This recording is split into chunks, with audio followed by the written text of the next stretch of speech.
नमस्कार। 5 नवंबर 2025 के सुजोशी bulletin daily current affair में एक बार पुनः आपका स्वागत। आज के करंट अफेयर की चर्चा को शुरू करने से पहले बात करते हैं आज के सुविचार की। और आज का सुविचार एक संस्कृत श्लोक से लिया गया है जो विद्यार्थी के गुणों पर आधारित है और ये कहता है कि काक चेष्टा बको ध्यानम स्वान निंद्रा तथेव च अल्पाहारी ग्रह त्यागी विद्यार्थी पंच लक्षणम। विद्यार्थी के 5 लक्षण होते हैं तब जाकर वो विद्यार्थी कहलाता है। सबसे पहले काक चेष्टा, काक कोए जैसी उसमें चेष्टा होनी चाहिए, ज्ञान को सीखने की चेष्टा कौए के समान होनी चाहिए उसमें। पको ध्यान, बगुले की तरह उसका ध्यान होना चाहिए। ठीक है, विद्यार्थी का ध्यान बगुले की तरह होना चाहिए। स्वान निंद्रा, उसको नींद कुत्ते के समान आनी चाहिए, श्वान के समान उसकी नींद होनी चाहिए। और कम भोजन करने वाला होना चाहिए, ऐसे नहीं कि ठूस ठूस के खा के और फिर के अब हम किताब लेके बैठेंगे और पढ़ेंगे, ऐसा नहीं होना चाहिए। और ग्रह त्यागी, ऐसा भी विद्यार्थी नहीं होना चाहिए कि हमेशा ही मम्मी के पास ही रहे और बोले कि मैं तो गांव से बाहर नहीं जा सकता, घर से बाहर नहीं जा सकता, मम्मी के पास में रहना पड़ता है मुझे। वो विद्यार्थी का वास्तविक स्वरूप ग्रहण नहीं कर पाता। इसलिए 5 काक की तरह चेष्टा होनी चाहिए, बगुले की तरह ध्यान होना चाहिए, श्वान की तरह नींद लेनी चाहिए और कम भोजन करने वाला होना चाहिए और घर को त्यागने वाला होना चाहिए। ये 5 लक्षण विद्यार्थी के होते हैं। ठीक है, अब हम चलते हैं आज की पहली न्यूज। पुस्तक विमोचन भावेश जो कह न सका। एक किताब का नाम पूछा जा सकता है करंट में कि भावेश जो कह न सका, ये पुस्तक के लेखक कौन है। बहुत महत्वपूर्ण किताब है और यह एक उपन्यास है जो आजकल के जो किशोर है, जो युवा लोग हैं, उनमें जो जटिल भावनाएं चलती है और उन भावनाओं के परिणाम स्वरूप जो परिणाम सामने आते हैं, भले ही वो पारिवारिक हो या भले ही वो सामाजिक हो, उन दबाव के आधार पर लिखी गई ये किताब है। और इसमें लेखक ये कहते हैं कि ये जो कृति है ये उन किशोरों की आवाज है, उन लोगों की आवाज है जो अपनी भावनाएं व्यक्त नहीं कर पाते। इसमें ये कहा गया कि जब किशोर स्वयं को माता पिता द्वारा देखे गए सपने को पूरा करने में असमर्थ पाते हैं, माता पिता कहते हैं बेटा आईएएस बनेगा, बेटा नहीं बन पाता, असमर्थ है, तब भावुकता में उठाया गया कदम कितना घातक हो सकता है, इस बारे में बात करती है भावेश जो कह न सका किताब। अब इसका राजस्थान प्रौढ़ शिक्षण समिति जालाना संस्थानिक क्षेत्र जयपुर में ग्रास रूट मीडिया फाउंडेशन ने 5 तारीख को इस पुस्तक के विमोचन का कार्यक्रम रखा गया और इस पुस्तक के लेखक है वरिष्ठ आरएएस अधिकारी और साहित्यकार डॉक्टर सूरज सिंह नेगी। कौन है इसके लेखक?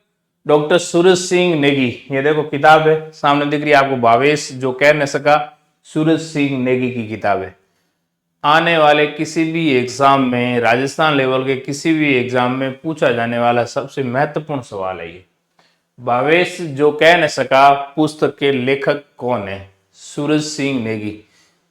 किस विषय पर आधारित है ये? तो ये उन युवाओं की मन की व्यथा को प्रदर्शित करता है, उसकी वही जो माता पिता की आकांक्षाएं हैं, उन आकांक्षाओं को यदि विद्यार्थी पूरा नहीं कर पाता है तो उस बात पर लिखी गई किताब है भावेश जो कह न सका। ओके, अब हम बात करते हैं अगली न्यूज पर। और अगली न्यूज है कि मुख्यमंत्री ने गुरु नानक जयंती पर गुरुद्वारे में मत्था टेका। मुख्यमंत्री जी कौन? भजनलाल जी शर्मा ने नानक जयंती पर अब ये सवाल, यहां से एक सवाल ये बनता है कि ये गुरु नानक का कौन सा प्रकाश पर्व था? तो इसको बोलते हैं 556वां, 556, ठीक है, 556वां प्रकाश वर्ष मनाया जा रहा है। कब? 2025 में। क्यों मनाया जाता है? क्योंकि सिख धर्म के संस्थापक कौन थे? गुरु नानक देव। ये इनके पहले गुरु भी कहलाते हैं। इनकी जयंती का प्रतीक है और ये 556वां था। यह पर्व हर साल कार्तिक माह की पूर्णिमा तिथि को मनाया जाता है। ये बहुत इंपॉर्टेंट न्यूज है। कि जो नानक जयंती है वो कब मनाई जाती है, तो कार्तिक माह की पूर्णिमा को नानक जयंती मनाई जाती है, जिसको अपन देव दीपावली कहते हैं। कार्तिक माह की जो पूनम होती है, पूर्णिमा होती है उसमें, ठीक है। तो इसमें क्या क्या कार्यक्रम किए जाते हैं, नगर कीर्तन, धार्मिक जुलूस निकाला जाता है, गुरुद्वारों में विशेष सभाएं होती है, अखंड पाठ होता है 48 घंटे तक गुरु ग्रंथ साहिब का, और सामुदायिक रसोई लंगर चलता है। दुनिया भर में सिख समुदाय इस प्रोग्राम को मनाता है और मुख्यमंत्री जी ने भी इस अवसर पर गुरुद्वारे में जाकर मत्था टेका और प्रदेश में अमन चैन की मांग की, ठीक है, दुआ मांगी, ठीक है। तो ये था गुरु नानक देव जी का 556वां प्रकाश पर्व, कार्तिक पूर्णिमा को मनाया जाता है। अगला है राजस्थान में 15 दिवसीय सड़क सुरक्षा अभियान। कब से शुरू हो रहा है ये सड़क सुरक्षा अभियान? 4 नवंबर से शुरू हो गया है और 18 नवंबर तक चलेगा। कितने दिवस का है ये? 15 डेज का है, ठीक है। और उद्देश्य क्या है? सड़क दुर्घटनाओं की रोकथाम। आजकल बहुत ज्यादा सड़क दुर्घटनाएं हो रही है, आपने देखा होगा। तो सड़क दुर्घटनाओं को रोकना है, यातायात नियमों को सख्ती से लागू करना और आपातकालीन सहायता प्रणाली को सुदृढ़ करने के लिए राजस्थान में 15 दिवसीय सड़क सुरक्षा सप्ताह मनाया जा रहा है। इसकी निगरानी सीएमओ द्वारा गृह विभाग से समेकित रिपोर्ट प्राप्त कर अभियान की सघन मॉनिटरिंग कर रहे हैं अभी। अच्छा, इसमें पुलिस विभाग को अभियान की नोडल एजेंसी और फील्ड कोऑर्डिनेटर बनाया गया है।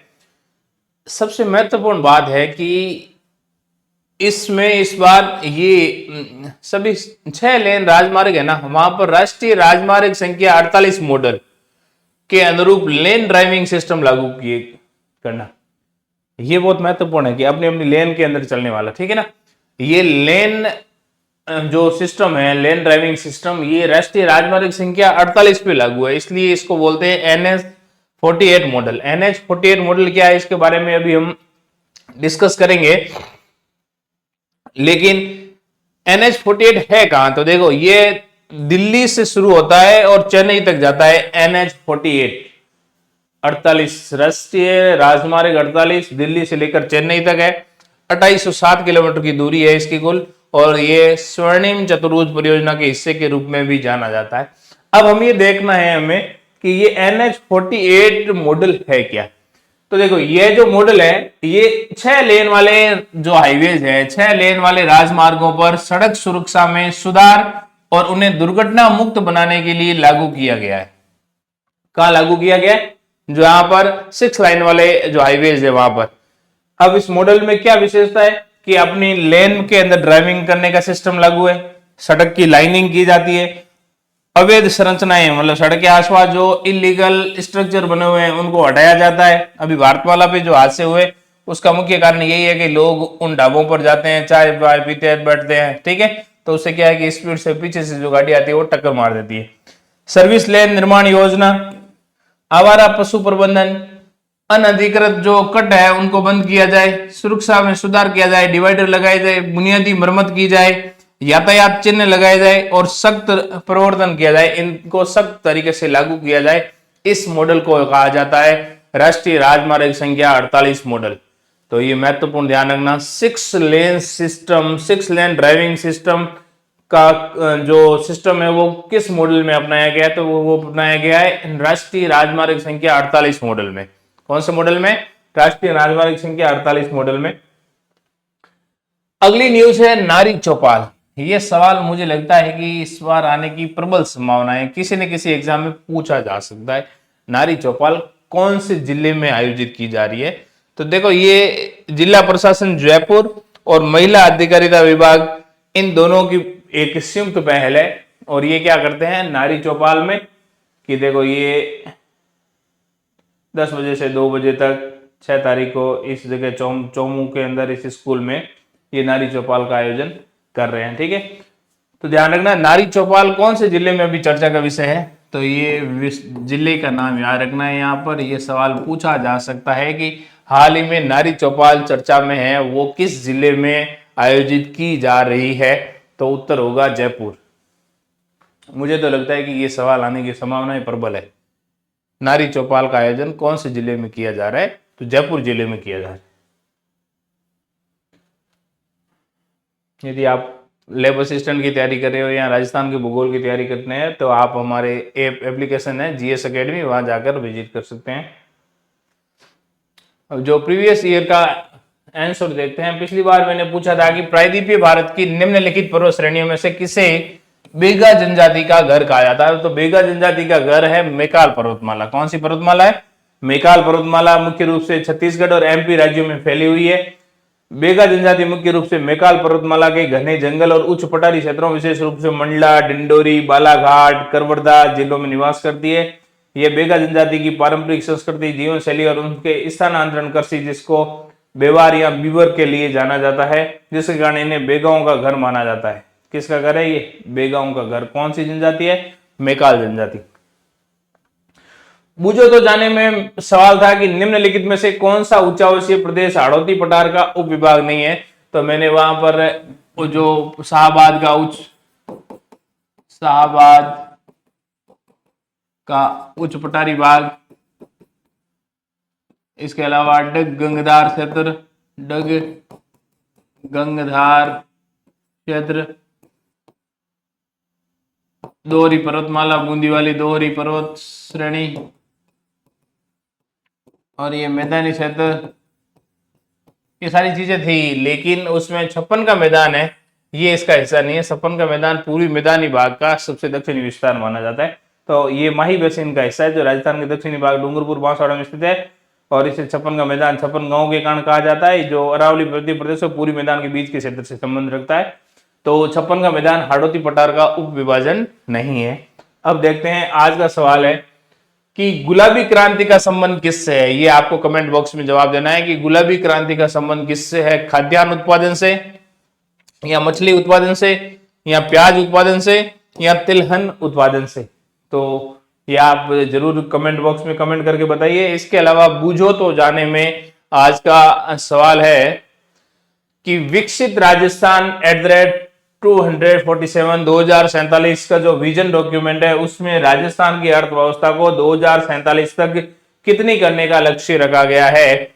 3.3 trillion dollar, 4.3 trillion dollar, 5.3 trillion dollar या 6.3 ट्रिलियन डॉलर? कमेंट बॉक्स में इसका जवाब जरूर लिखें। तो धन्यवाद। ये था आज 5 नवंबर 2025 का करंट अफेयर। मिलेंगे फिर एक नई क्लास के साथ।